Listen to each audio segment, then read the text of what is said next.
देखिए ये interdisciplinary conference जो यहाँ पे गवर्नमेंट कॉलेज धर्मशाला ने की है उसके लिए मैं ख़ास तौर पे यहाँ का जो प्रशासन और यहाँ के जो प्राध्यापक है मैं उन सबको बहुत बधाई देता हूँ, क्योंकि इंटरडिसिप्लिनरी कॉन्फ्रेंस करवाना ख़ास तौर पे कॉलेज स्तर पे वो एक बहुत ही रेयर एक्टिविटी है। और मैं ऐसा मानता हूँ कि शिक्षा के उत्थान के लिए, उसके विस्तार के लिए ऐसी एक्टिविटीज़ जब होती है उससे न केवल शिक्षकों को बल्कि विद्यार्थियों को और बल्कि पूरे क्षेत्र को उसका लाभ होता है। क्योंकि शिक्षा, मुझे ऐसा लगता है कि अपने आप में एक इंटरडिसिप्लिनरी सब्जेक्ट है। हम केवल एक माध्यम से या केवल एक ही ध्येय में आगे नहीं बढ़ सकते हैं। और यहाँ पे इन्होंने जो कॉन्फ्रेंस करवाई है इसमें टूरिज़्म, मैनेजमेंट, सोशल साइंस और ह्यूमैनिटीज़ सभी तरह के विषयों को समाहित किया है और इसमें सभी तरह के जो विद्वान भाग ले रहे हैं।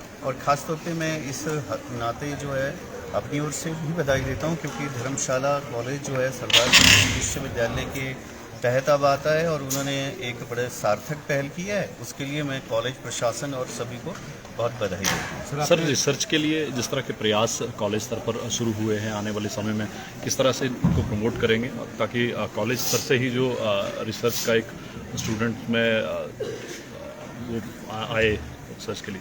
जी, एक्चुअली क्या है कि बहुत सारी चीज़ें, और एक इंग्लिश में कहावत है कि even 10,000 mile journey that start with first step.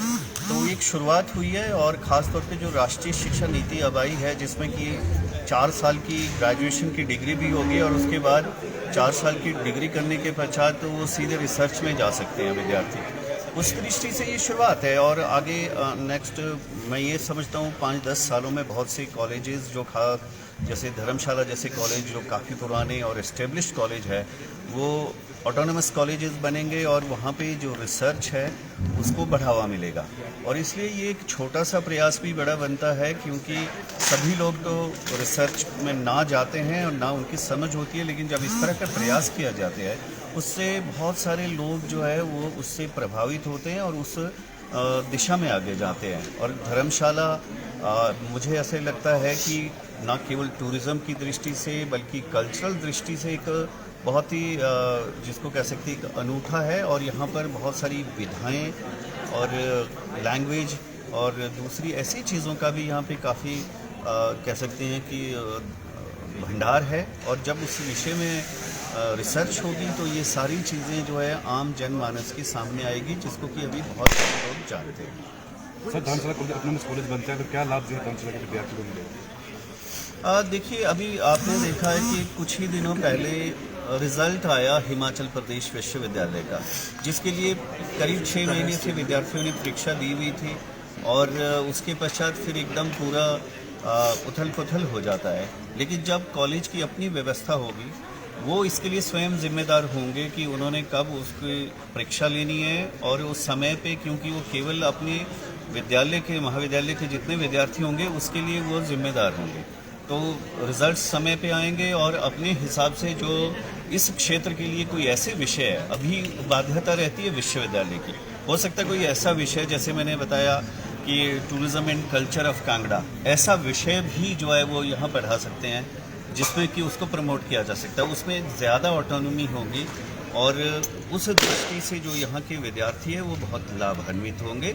और ये तो है ही है कि एक अभी सभी कॉलेज, चाहे वो बिल्कुल नया है या कोई 70, 80, 100 साल पुराना भी कॉलेज होगा, सब एक ही उसमें आते सबको एक डिग्री मिलती है। लेकिन जब ऑटोनमस कॉलेज होगा तो आप हर कोई विद्यार्थी अपने को अपने अल्मा मैटर के साथ जोड़ता है और उस दृष्टि से जो यहाँ के विद्यार्थी होंगे वो अपने इस महाविद्यालय के साथ जुड़ के जो है वो गर्व करेंगे। इंटरनेशनल कॉन्फ्रेंस आज यहाँ पर रखी गई। देखिए, जैसा पहले बताया कि 2 चीज़ें हैं। एक तो ये प्रथम शुरुआत है और इसमें ऑनलाइन भी कुछ कंट्री से जो रिसर्चर है वो जुड़े थे, यूएसए, नेपाल और शायद इटली से, इसमें वो जुड़े थे। और बाकी जो लोकल लोग हैं, और जैसे हमारे हिंदी में एक कहावत है कि कुछ लोग जो है वो ज़रूरी नहीं कि उनको डायरेक्ट पढ़ाया जाए, देखने से भी सीखते हैं। तो हमारे जो नवोदित विद्यार्थी है जिन्होंने कभी इस तरह की कॉन्फ्रेंस में भाग नहीं लिया, उनको ख़ास तौर पे एक नई ऊर्जा मिलेगी और वो जो MBA, MCA और BTech के छात्र हैं वो नए प्रयोगों को करने के लिए शायद वो जागरूक होंगे और उससे प्रोत्साहित होंगे और आगे चलकर अपने पाँव पे खड़े होंगे, मैं ऐसा विश्वास जताता हूँ।